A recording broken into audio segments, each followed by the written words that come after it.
a year ago, the phone rang. Angela Merkel called. She said she had read my book, Data for the People. And she said she liked it. And she was wondering whether I could help her to, in her words, ermuntern, to encourage her, and to how to translate that? Actually, I admire how you did this before. To inspire her, what she can do in Germany about the gap, this increasing gap that has formed between Germany and the United States. Think about it, no really good company is in Germany on the internet. So when we talked about it, we thought what we should have as a focus is mindset. In her words, the positive mindset of actually getting people not just to come up with arguments why something won't work, but maybe to develop some things that might work. And we call this people for the data as a parallel to data for the people. Now, the reality was quite different because it turned out that not everybody really wants to hear that. And I would think it was of mixed success of what we as Digitalrat could achieve. But the benefit for you is that I've spent many, many days of my life thinking about it, and I'm going to compress this now in a few minutes. At the heart of this is what I call the data dilemma. A dilemma is something which can't just be resolved, but which is intrinsic. And it exists on a number of different levels. On the lowest level, it's the level of the individual.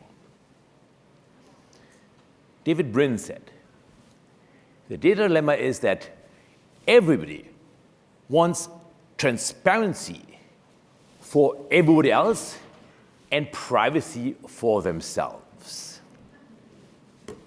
That sucks. So the same is true on organizations, and the same is even true for society. So what do we do about it?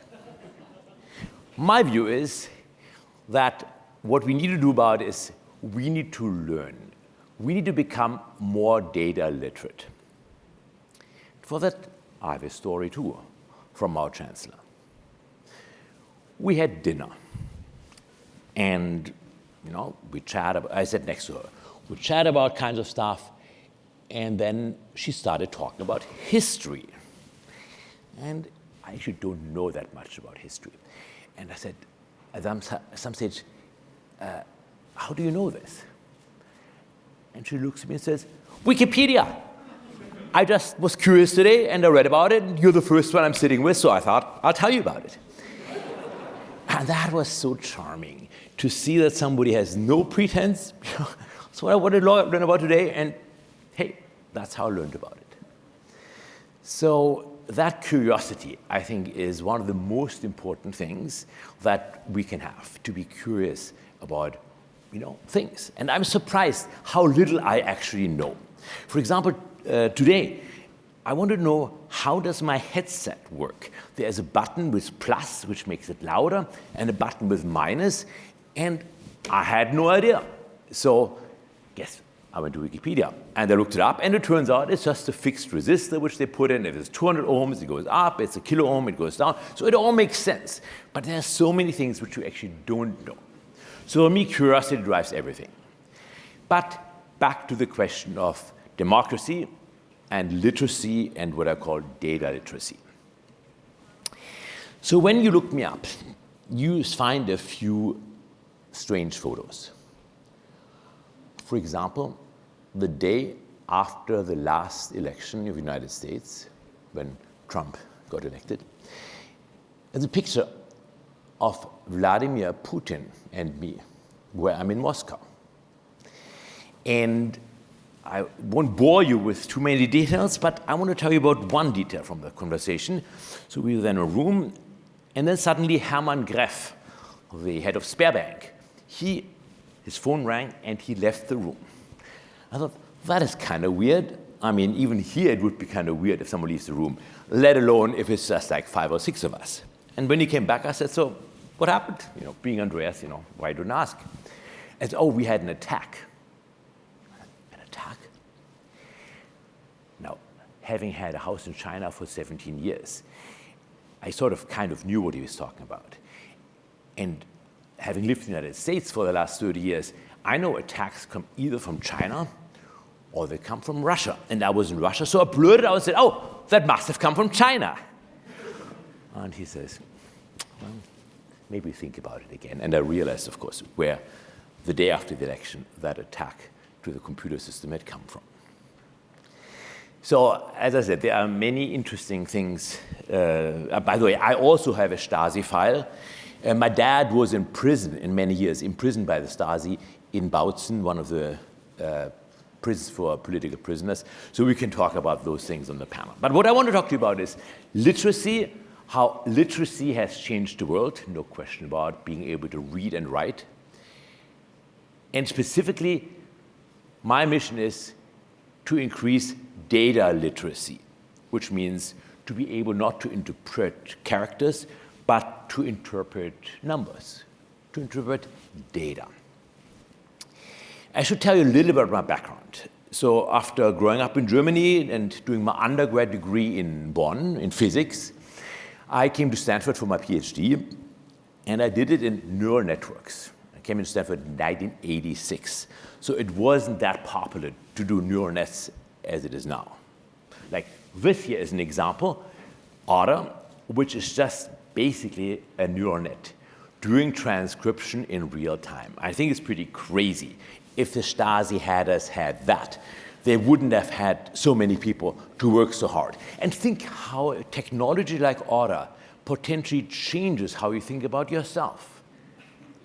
Like in another meeting with Angela Merkel, I put my little MP3 recorder, this one here, right between her and me. So not out of my pocket or out of an umbrella or whatever the tricks were, just right there it was sitting. So I thought it was pretty obvious.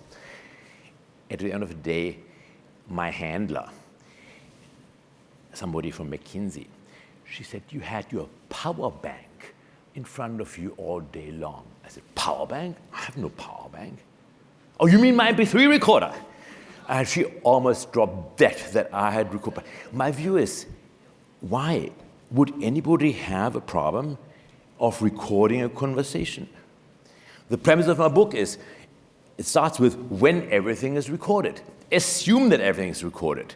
So the laws we need to make, the rights we need to have is what can happen with this. And if somebody, says here Facebook, for instance, violates those, then we need to hit them hard.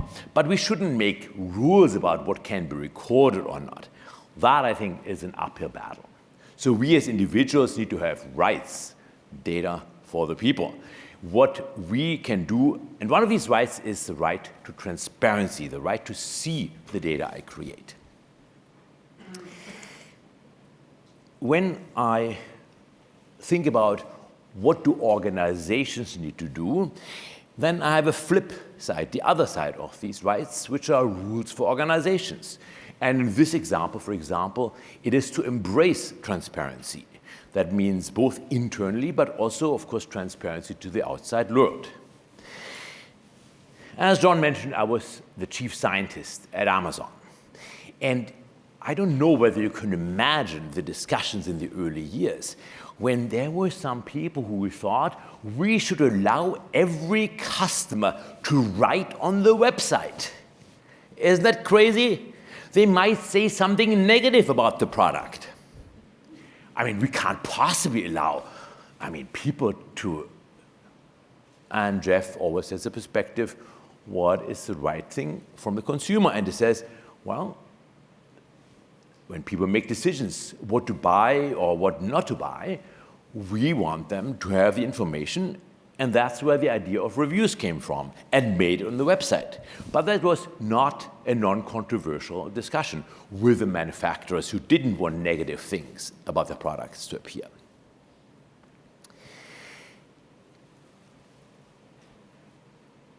Another rule which summarizes pretty well what I believe about data is the rule to respect and empower your customers.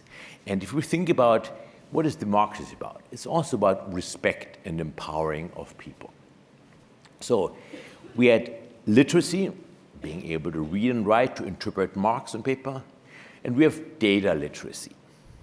So to bring it back here at the end of my little presentation, Angela Merkel asked me, so what do you think I should be doing? And I told her, find a teenager in your neighborhood, boy or girl, doesn't matter, and spend an hour a month with them, just asking them what they do and how they do it. And just simply listen and observe. And a McKinsey will not give you a report on teenagers. They will take lots of your money. But what that teenager will tell you, you can't really get otherwise. And I think for me, that's the role students play. Students are the ones who show me how things really work. And why do I teach? I teach because I establish somehow the trust that, this guy is a reasonable guy. And that's when they go and tell me how things really work in their world. So when we talk about data literacy here, the ability to understand, data, for me that means to look at the world like a physicist, to understand what's possible, what's plausible, what's implausible, what's simply impossible, to not get fooled by that, to understand errors. All measurements have errors, as you see here probably in this transcript, and to understand how errors propagate. To understand that there are feedback loops, like when I saw arrow rather than error, I thought maybe I need to enunciate more properly. So at the end of the day, when I was at Amazon, I always said, storage is free. Don't think about how much you need to pay to store data. I think compute power is free. Don't worry about how many cycles something uses. And if you do, Amazon Web Service can help you out with your compute power. But so what's left? And I think this is the most fundamental question we have. Ladies and gentlemen, what is the objective that we are trying to optimize? So I did my thesis on neural nets, and specifically what I did was to go beyond what everybody else did, was mean squared error maximization, optimization, to saying, can we have some other terms in our objective function so we can truly actually optimize something, but we need to capture what it is. So for democracy, I believe what we want is as democratic societies, we want a discourse where we talk about the true trade-offs there are, what the weights are in, example, freedom to and freedom from. How much do we weigh this in a democratic process compared to that? And not just to listen to people who tell you what you want, but to understand what the true trade-offs are, where we need to make trade-offs, what are the constraints, what are the constants, and also to identify the false trade-offs that some want us to believe. So I already gave you the one piece of advice I gave Angela Merkel to find that teenager. Now I want you to take a deep breath and to think, what do you think would be a specific task you could do to increase data literacy? We're all super fortunate to be here. What is one thing that each and every one of you could do where you think you could help make the world a little more data literate place? Thank you for your attention.